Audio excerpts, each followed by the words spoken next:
A political earthquake next door, one that could reshape South Asian geopolitics.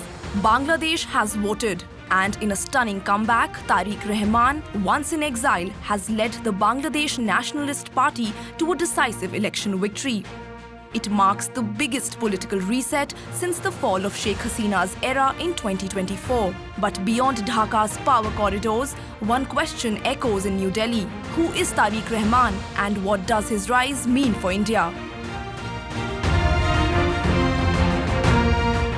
Once known as the controversial heir to the Zia political dynasty, Tariq Rahman spent 17 years in exile in the UK before returning to lead the Bangladesh Nationalist Party.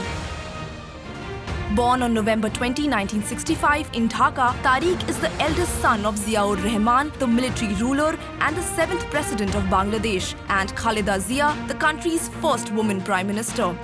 Two towering figures in Bangladesh's post-independence politics. He began his political journey in 1988 within the BNP's grassroots structure.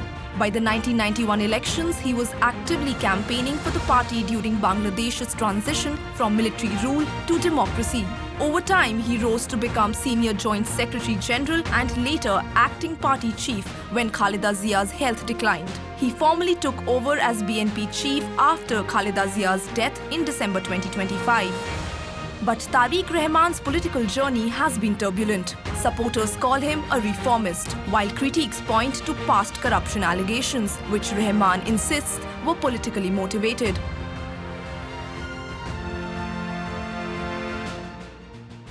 Voting trends show the BNP securing a commanding majority in the parliament, one of its strongest performances in decades. Tariq has been elected from both Dhaka and Bogura with huge margins. BNP's landslide victory in the 13th parliamentary poll ends the interim political phase that followed Bangladesh's turbulent transition after Sheikh Hasina's fall in 2024. India's Prime Minister Narendra Modi congratulated Rahman, signaling a willingness to work with the new leadership despite New Delhi's long association with the previous government. But this victory isn't just about Bangladesh's domestic politics. It could redefine regional power equations in more ways than one. For years, India enjoyed what many described as the golden phase in relations with Dhaka, built on security cooperation, connectivity projects and trade. Tariq Rahman's rise introduces uncertainty, at least for now.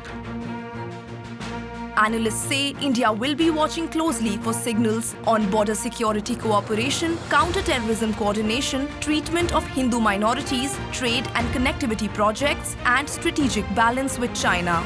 Rahman has hinted at rebuilding ties with India, but on more balanced terms, reflecting domestic political pressures.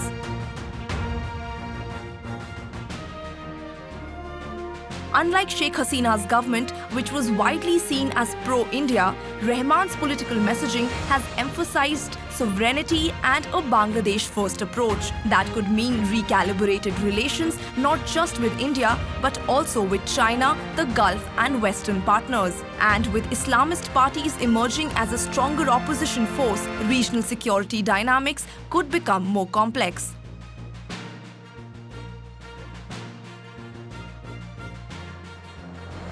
For India, this moment presents both a risk and opportunity. A stable Rahman government could maintain economic cooperation between the two countries, sustain transit and energy projects, and continue security coordination. History in South Asia rarely moves quietly. Tariq Rahman's victory is more than just a political comeback. It is a signal that Bangladesh's internal politics and India's regional strategy are entering a new phase. For India, the message is clear. The era of predictable ties may be over, but a new phase of pragmatic engagement could be beginning. And as Dhaka writes its next political story, New Delhi will be watching every move.